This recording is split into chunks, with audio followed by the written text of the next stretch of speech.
The film opens with the teenager Tara alone at home, engaged in a conversation with her friend Amber. Tara receives a call on her landline from an unknown number and initially refuses to answer.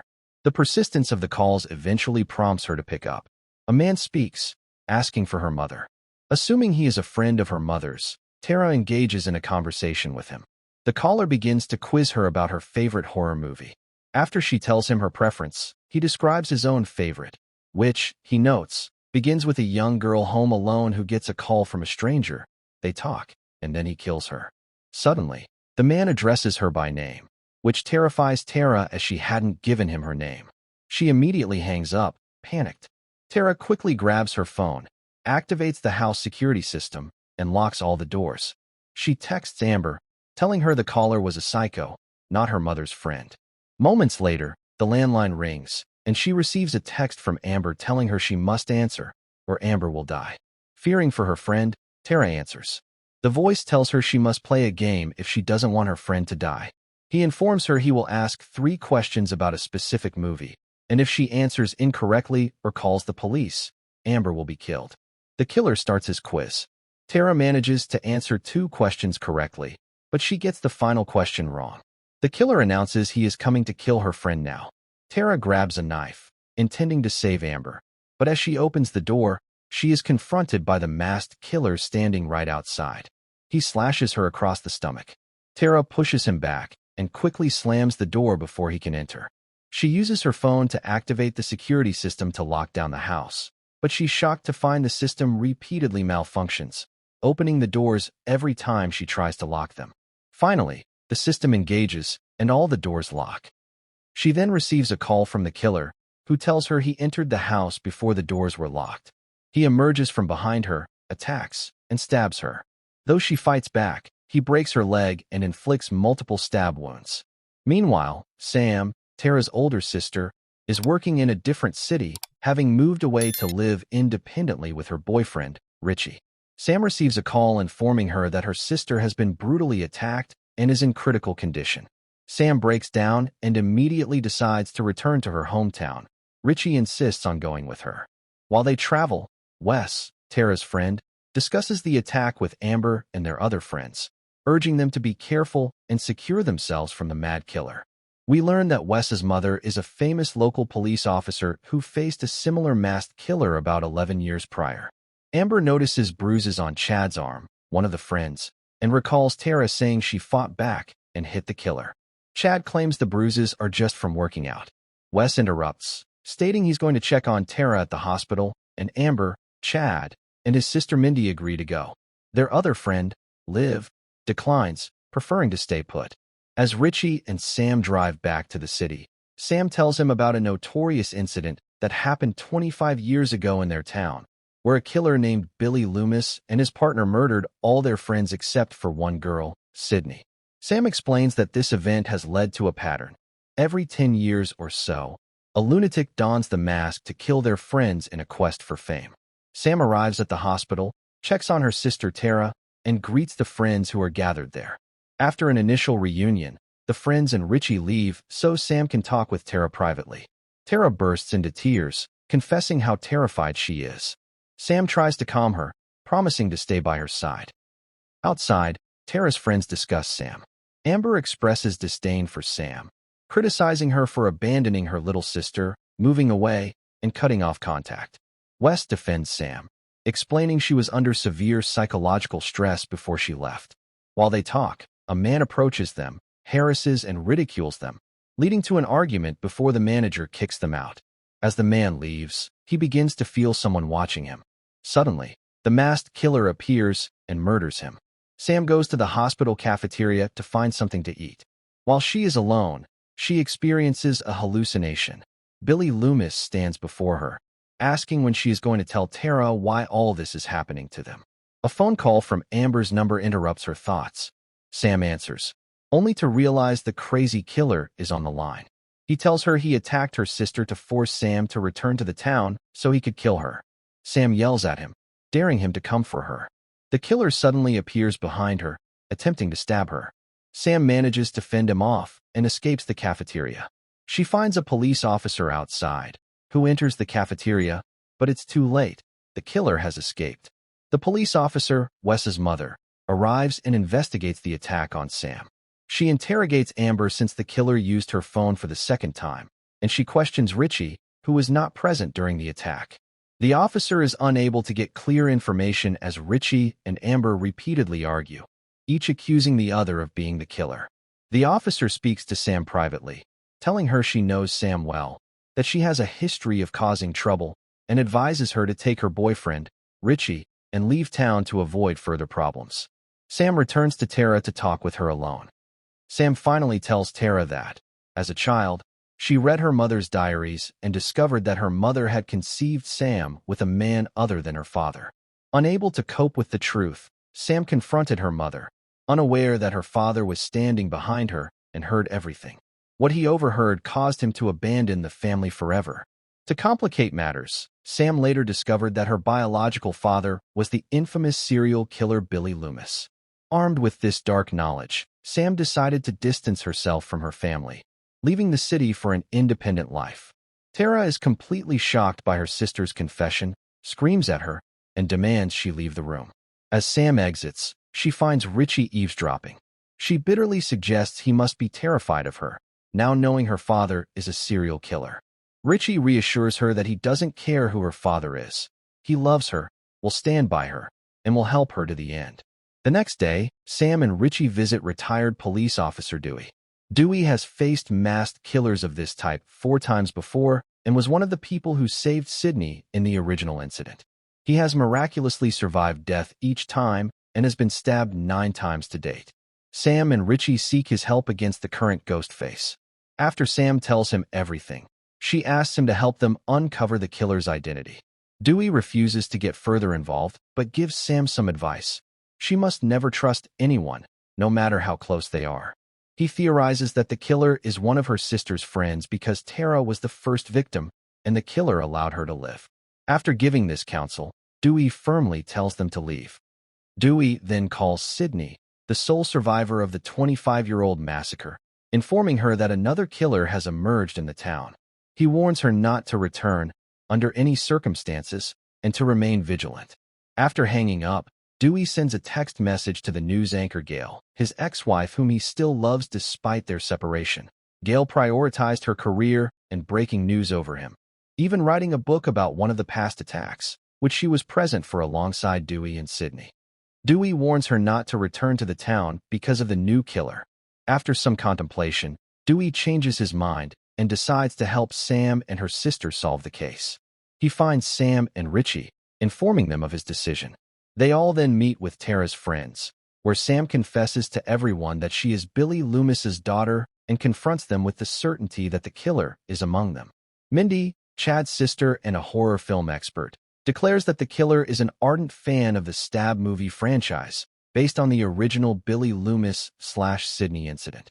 She believes the killer is attempting to recreate the original events, and the most suitable person to continue that legacy is the killer's daughter.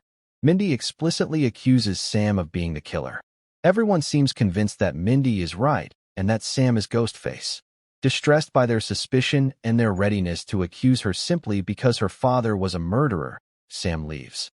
Meanwhile, the police officer, Wes's mother, goes shopping while her son, Wes, takes a shower, leaving his phone out of reach. On the way, the officer receives a call from the killer, who threatens to kill her son, who is home alone. She ends the call and frantically tries to reach Wes, but he cannot hear the phone. When she reaches the house, the killer attacks and murders her. When Wes steps out of the shower, he is surprised by the killer standing behind him. The killer attacks and kills him too.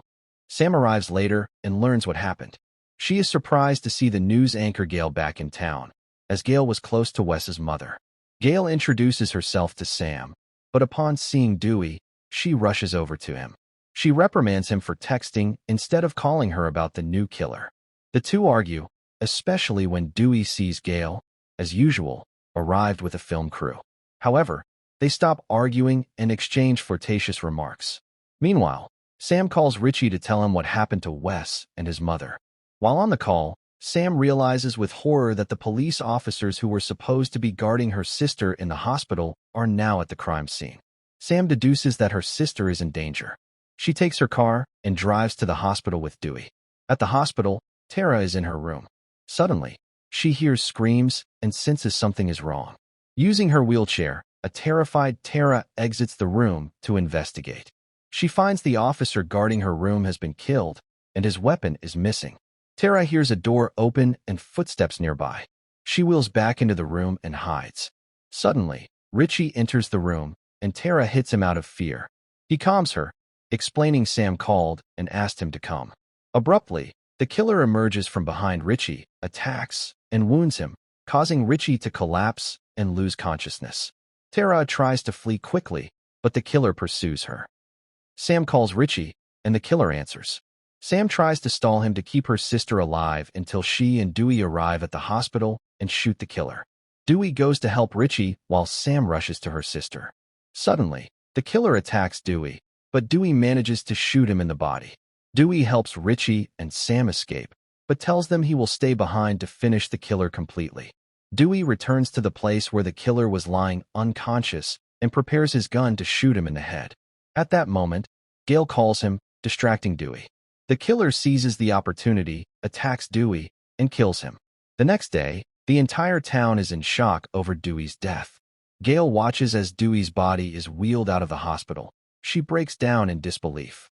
Following the news of her dear friend Dewey's death, Sydney returns to the town. Sydney goes to console Gale, and the two women share their deep grief.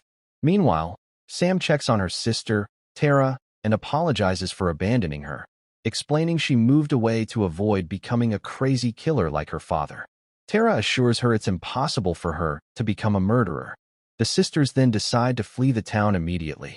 As Sam, Tara, and Richie are leaving the city, Sydney and Gale intercept them, asking Sam to help them kill the Ghostface in revenge for Dewey and all the others who died. Sam refuses, insisting she must escape to save her own life and her sister's. Sydney lets her leave but places a tracker in their car, knowing the killer wants Sam and Tara. While Richie is driving out of town, Tara discovers her medication is at Amber's house and realizes she cannot continue the journey without it. Richie is forced to turn the car around and head back to Amber's. At the same time, Amber is hosting a party at her house in memory of their deceased friends. Amber goes down to the basement for drinks and is startled to find Mindy standing there. Each of them pretends to be the killer to spook the other. Meanwhile, Chad is arguing with his girlfriend, Liv. She leaves him, and Chad decides to follow her. Chad finds a message from her with a location, and when he goes there, he is surprised by the masked killer standing behind him, who stabs him in the leg. Despite his injury, Chad resists and tries to escape, but the killer manages to catch and kill him. Richie arrives with the car, and they all decide to enter the house together to get Tara's medication. Inside, they meet Amber and ask her to retrieve the medicine. Amber stops the party, sends everyone home, and goes to get the medication. Meanwhile, Sydney discovers where Richie's car has stopped via the tracker. She immediately calls Sam, telling her to take her sister and flee the location at once. Sydney warns her that the house is the exact one where Billy Loomis and his partner killed all their friends years ago, and that someone deliberately lured them there. It's a trap. At the same time, Mindy is watching TV when the killer attacks and stabs her. Sam hears Mindy scream and rushes to her, but the killer escapes just as she arrives.